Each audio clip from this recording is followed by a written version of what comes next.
അതിനവര് പൂർണ്ണമായിട്ടും ബന്ധപ്പെട്ടിട്ടില്ലായിരുന്നു. തടച്ചിട്ടില്ല. ഈ ഭായിമാര് മാറിയിരിക്കോ? അവന്മാരിരുന്ന് വലിയും ചെയ്യും വർത്താനം പറഞ്ഞ് മാറിയിരിക്കോ? ഒരു സിഗ്നൽ അല്ല, ഈ അപകടം നടന്ന സമയത്ത് ഇവിടെ നിന്ന് ഈ തൊഴിലാളികൾ ഓടിപ്പോയി എന്നൊരു തരത്തിലുള്ള സംസാരമുണ്ട്. അത്തരത്തിൽ അവരുടെ പ്രാണം അവർ നോക്കണ്ടേ? അവർ ഓടിക്കളയും. പിന്നെ ആ സമയത്ത് ആര് നോക്കാൻ പോകുന്നു? അവരുടെ പ്രാണന്റെ അവര് രക്ഷപ്പെടുന്നു. ഈ ഇന്ത്യക്കാരെ പല ടൈമിന് മരണപ്പെട്ടിട്ടുണ്ട്. അതുപോലെ ഈ നാട്ടുകാർ വലിയ തോതിലുള്ള പ്രതിഷേധമാണ് ഇവിടെ നടത്തുന്നത്. അതായത് ഈ അപകടം നടന്ന ഉടനെ തന്നെ ഇവിടെ ഉണ്ടായിരുന്ന തൊഴിലാളികൾ, അത് ഈ ക്രെയിനിന്റെ ഡ്രൈവർ അടക്കം ഇവിടെ നിന്ന് രക്ഷപ്പെട്ടു, ക്രെയിനിന്റെ ഓപ്പറേറ്റർ അടക്കം ഇവിടെ നിന്ന് ഓടിപ്പോയിരുന്ന തരത്തിലുള്ളൊരു പ്രചാരണം ഇവിടെ, അല്ലെങ്കിൽ അത്തരം കാര്യങ്ങൾ ഇവിടെ സംസാരിക്കുന്നത്. തൊഴിലാളികൾ ഇവിടെ നിന്ന് ഓടിപ്പോയി എന്നാണ് പറയപ്പെടുന്നത്. അപ്പോൾ അങ്ങനെ ഓടിപ്പോയിരുന്നെങ്കിൽ അതും ഈ രക്ഷാദൗത്യം വൈകാൻ കാരണമായി. പ്രത്യേകിച്ച് ക്രെയിൻ ഉപയോഗിച്ച് മാത്രമേ ഇത് ഉയർത്താനാവുകയുള്ളൂ, ഈ ഗർഡറുകൾ ഉയർത്താനാവുകയുള്ളൂ. ഒരു ക്രെയിൻ ഉപയോഗിച്ച് ഉയർത്താനും ആകില്ല. അപ്പോൾ ഈ ക്രെയിനുകളുടെ ഓപ്പറേറ്റർമാരടക്കം ഇവിടെ നിന്ന് ഓടിപ്പോയി എന്ന് പറയുമ്പോൾ അത് അത്തരത്തിൽ വീണ്ടും ഇത് വൈകാനൊരു കാരണമായി എന്നാണ് നമുക്ക് മനസ്സിലാക്കേണ്ടത്. ഏതായാലും നാട്ടുകാരുടെ വലിയ പ്രതിഷേധം കൂടി ഇവിടെ ഇപ്പോൾ ഉണ്ടാകുന്നുണ്ട്. സൈഫുദ്ദീൻ, ജിൽസി.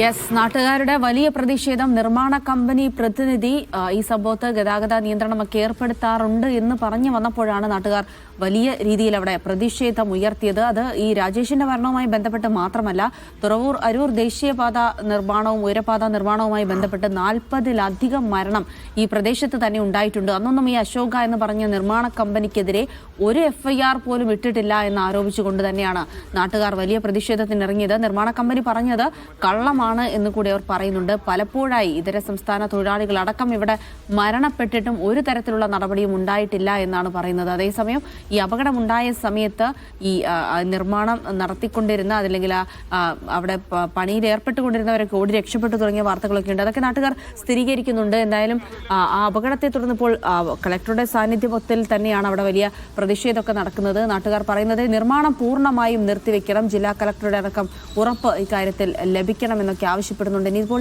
ഇതിൽ ജില്ലാ ഭരണകൂടം എന്തെങ്കിലും തീരുമാനമെടുക്കുമോ, അവരുമായിട്ട് എന്തെങ്കിലും ചർച്ച ഉണ്ടാകുമോ തുടങ്ങിയ കാര്യങ്ങളൊന്നും അറിയില്ല. എന്തായാലും വലിയ പ്രതിഷേധം നാട്ടുകാർ ഇപ്പോഴും ആ സ്ഥലത്ത് തുടരുകയാണ്.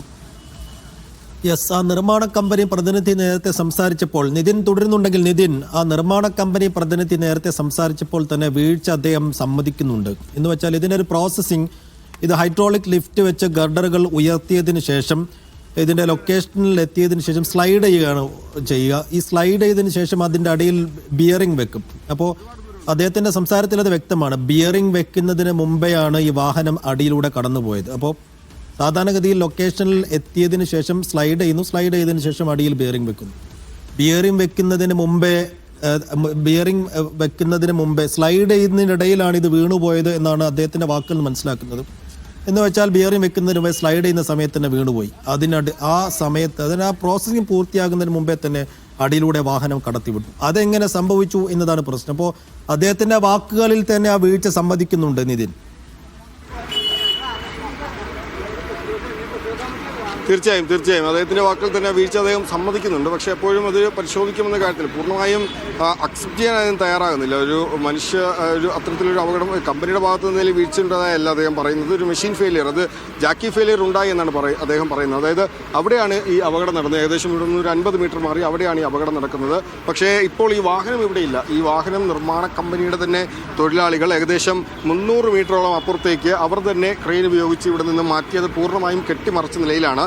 ഈ ആർക്കും അപകടം നടന്ന വാഹനമാണെന്ന് തിരിച്ചറിയാൻ പോലും സാധിക്കാതിരിക്കാൻ അത്തരത്തിൽ കെട്ടിമറിച്ച് അതിനെതിരെയും നാട്ടുകാർ പ്രതിഷേധം നടത്തുന്നുണ്ട്. ഈ വാഹനം ഇവിടെ നിന്നും ഇത്രയും ദൂരം മാറ്റി, പോലീസുകാരൊന്നുമല്ല മാറ്റിയിരിക്കുന്നത്, നിർമ്മാണ കമ്പനിയുടെ തന്നെ തൊഴിലാളികളാണ് ഇവിടെ നിന്ന് വാഹനം മാറ്റിയിരിക്കുന്നത്. നമുക്കത് ആ വാഹനം പോയി കാണണമെങ്കിൽ ഇവിടെ നിന്ന് 300 മീറ്ററോളം മാറിയാണ് ആ വാഹനം ഇട്ടിരിക്കുന്നത്. അതായാലും അത്തരത്തിൽ ഈ നിർമ്മാണ കമ്പനിയുടെ ഈ അപകടം നടക്കുന്നതിന് മുമ്പ് നിർമ്മാണ കമ്പനിയുടെ തൊഴിലാളികളോ അല്ലെങ്കിൽ ഇവിടെ ഉണ്ടായിരുന്ന നിർമ്മാണ കമ്പനിയുടെ ആളുകളോ ഈ ഗതാഗതം നിയന്ത്രിക്കാനോ അല്ലെങ്കിൽ അത്തരം കാര്യങ്ങളൊന്നും ശ്രദ്ധിച്ചിരുന്നില്ല. പക്ഷേ അപകടം നടന്ന ശേഷം ഇവിടെ വാഹന ഗതാഗതം നിയന്ത്രിക്കാനും ഈ വാഹനം ഇവിടെ നിന്ന് മാറ്റാനും ഒക്കെ തന്നെ ഇവിടുന്ന് ആദ്യമെത്തിയ മാധ്യമങ്ങളേക്ക് ഇവിടെ നിന്ന് മാറ്റാനും ഒക്കെ ശ്രമത്തിന് ഈ നിർമ്മാണ കമ്പനിയുടെ തൊഴിലാളികൾ ശ്രമിച്ചിരുന്നു എന്നാണ് മനസ്സിലാക്കേണ്ടത്. അപ്പോൾ ഏതായാലും ഈ ഹൈഡ്രോളിക് ജാക്കിയുടെ ഒരു പിഴവാണ് എന്നാണ് നിർമ്മാണ കമ്പനിയുടെ ഈ പ്രതിനിധി ആദ്യം പറഞ്ഞത്. പക്ഷേ പിന്നീട് അതൊരു ഏതെങ്കിലും ഒരു മാനുഷികമായ തെറ്റ് സംഭവിച്ചിട്ടുണ്ടോ എന്ന് പരിശോധിക്കുമെന്നൊക്കെ പറയുന്നുണ്ട്. ഏതായാലും നിലവിലിവിടെ നാട്ടുകാരുടെ പ്രതിഷേധം ഒരു ഭാഗത്ത് നടക്കുന്നുണ്ട്. മറ്റൊരു ഭാഗത്ത്